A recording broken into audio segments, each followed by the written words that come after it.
एकदम होशियार रहो। अगर इंडिया की एक नमस्ते। तारीख 9 अगस्त, समय दोपहर के ठीक बाद। जब पूरी दुनिया की नजरें मध्य पूर्व के युद्ध पर टिकी थी, तब ढाका के रनवे पर एक ऐसा विमान उतरा जिसने बीजिंग से लेकर इस्लामाबाद तक के खुफिया मुख्यालयों में भूकंप ला दिया। इस विमान से कोई साधारण राजनयिक नहीं, बल्कि भारत के सबसे बड़े स्पाई मास्टर यानी रो के चीफ पराग जैन सीधे कदम रखते हैं। उनके साथ 4 टॉप लेवल के भारतीय जासूस भी थे। किसी को कानो कान खबर नहीं थी। दोनों देशों की सरकारों ने इसे पूरी तरह टॉप सीक्रेट रखा था। लेकिन अगले 72 घंटों के भीतर जो हुआ, उसने बांग्लादेश की बिसात पर पिछले कई महीनों से जाल बुन रहे चीन और पाकिस्तान को घुटनों पर ला दिया।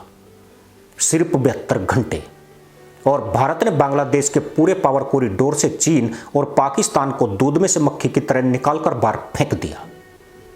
क्या यह भारत का अब तक का सबसे बड़ा खुफिया ऑपरेशन है? आखिर पराग जैन के ढाका पहुंचते ही चीन के राष्ट्रपति शी जिनपिंग ने पाकिस्तान के साथ इमरजेंसी मीटिंग क्यों बुलाई? आज इस 10 मिनट के वीडियो में हम वो सच खोलने जा रहे हैं जो अखबारों में नहीं छपा, जो टीवी पर नहीं दिखाया गया। अगर आपने 1 सेकंड भी स्किप किया तो आप इतिहास का सबसे बड़ा भू राजनीतिक पलटवार मिस कर देंगे। सोचिए, बांग्लादेश में तख्ता पलट के बाद से ही भारत विरोधी ताकतें जश्न मना रही थी। पाकिस्तान की ऐसा ही सोच रही थी कि उसने भारत के पूर्वी फ्रंट को हमेशा के लिए ब्लॉक कर दिया है। चीन अपनी तिजोरी खोलकर ढाका में अरबों डॉलर के नए प्रोजेक्ट साइन करने की तैयारी में था। लेकिन तभी एंट्री होती है 1989 बैच के चाणक्य यानी रो चीफ पराग जैन की। इस दौरे का सस्पेंस देखिए। पराग जैन सीधे दिल्ली से ढाका नहीं आए थे। वो बांग्लादेश पहुंचने से ठीक पहले चीन के दौरे पर थे। आपने सही सुना है।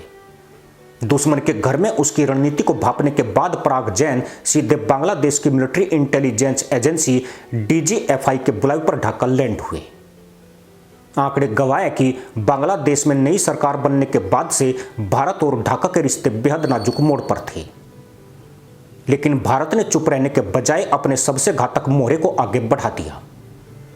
पराग जैन के साथ अश्विन मुकुंद कोटनीस, राहुल नेगी और सेबल राय चौधरी जैसे भारत के सबसे शातिर दिमाग अधिकारी इस मिशन का हिस्सा थे। यह कोई रूटीन मीटिंग नहीं थी। यह बांग्लादेश की धरती पर चीन पाक की जुगलबंदी को नेस्तनाबूद करने का भारत का अंतिम अल्टीमेटम था। आखिर बांग्लादेश भारत के लिए इतना जरूरी क्यों है, और चीन पाक वहां क्यों अपनी गोटी फिट कर रहे थे? इन आंकड़ों को ध्यान से सुनिए, ये आपकी आंखें खोल देंगे।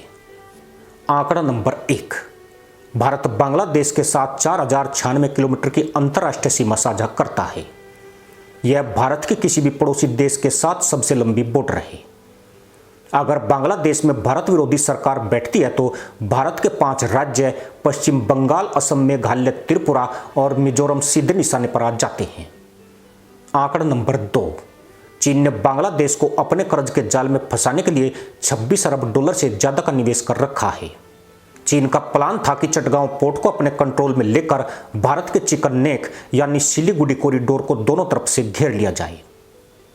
आंकड़ा नंबर 3, पाकिस्तान की खुफिया एजेंसी ISI ने बांग्लादेश के जमाते इस्लामी जैसे उग्रवादी संगठनों में पिछले 12 महीनों के भीतर 400 करोड़ रुपए से ज्यादा की फंडिंग की थी, ताकि भारत के उत्तर पूर्व में उग्रवाद को दोबारा जिंदा किया जा सके। सस्पेंस यही था कि अगर भारत इस बार चूक जाता तो चीन और पाकिस्तान मिलकर भारत के पूर्वी हिस्से में एक नया परमानेंट सिरदर्द खड़ा कर देते।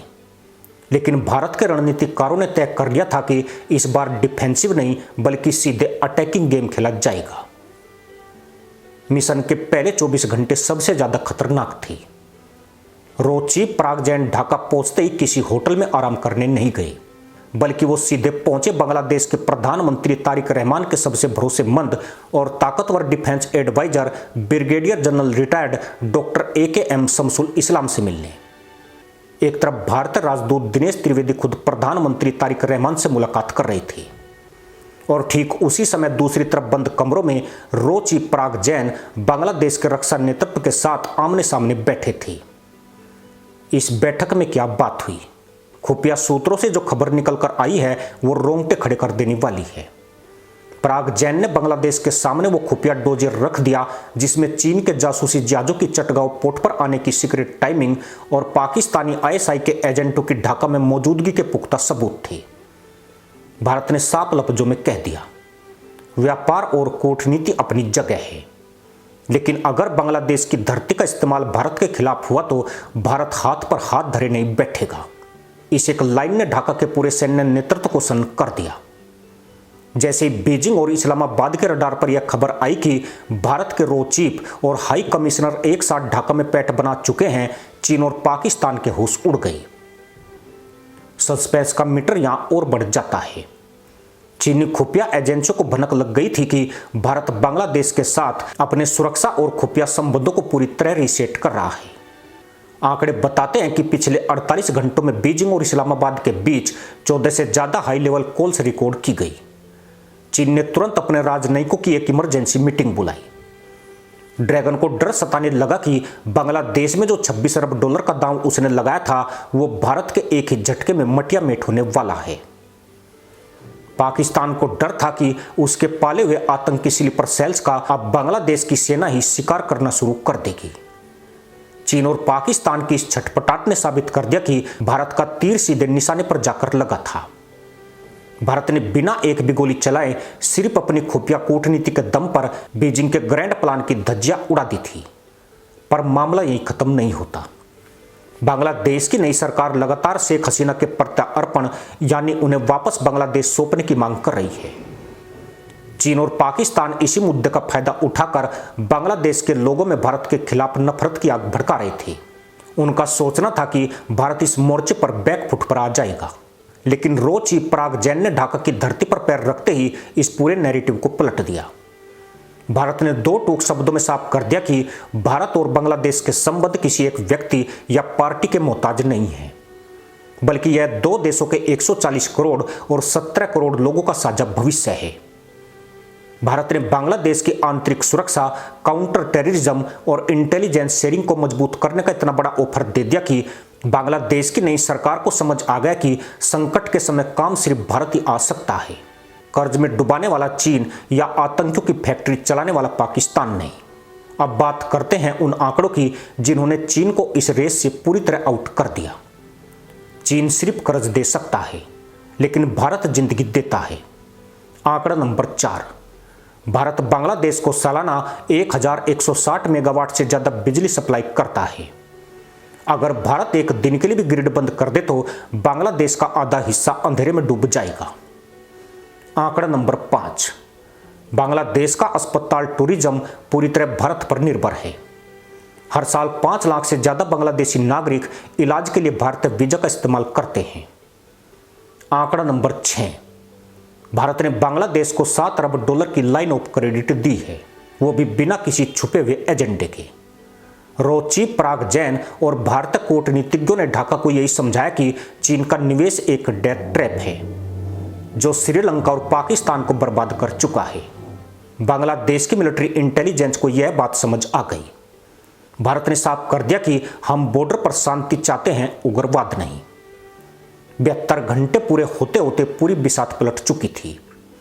जो चीन सोच रहा था कि तख्ता पलट के बाद बांग्लादेश उसका नया जासूसी अड्डा बनेगा, उसे ढाका के रक्षा मंत्रालय से दो टूक जवाब मिल गया कि बांग्लादेश अपनी संप्रभुता से समझौता नहीं करेगा। पाकिस्तान के आईएसआई हैंडलर्स जो ढाका के होटलों में बैठकर नई साजिशें रच रहे थे, उन्हें बांग्लादेश की सुरक्षा एजेंसियों ने ही रडार पर ले लिया।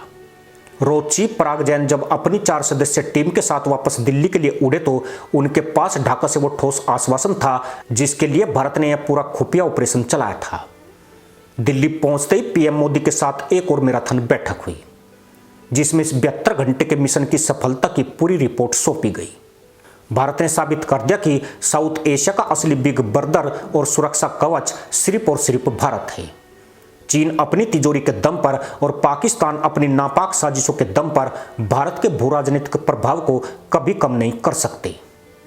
यह है भारत की नई और आक्रामक न्यू इंडिया वाली कूटनीति, जहां खतरा दिखने पर भारत इंतजार नहीं करता बल्कि सीधे दुश्मन के चक्रू में घुसकर उसका गेम ओवर कर देता है।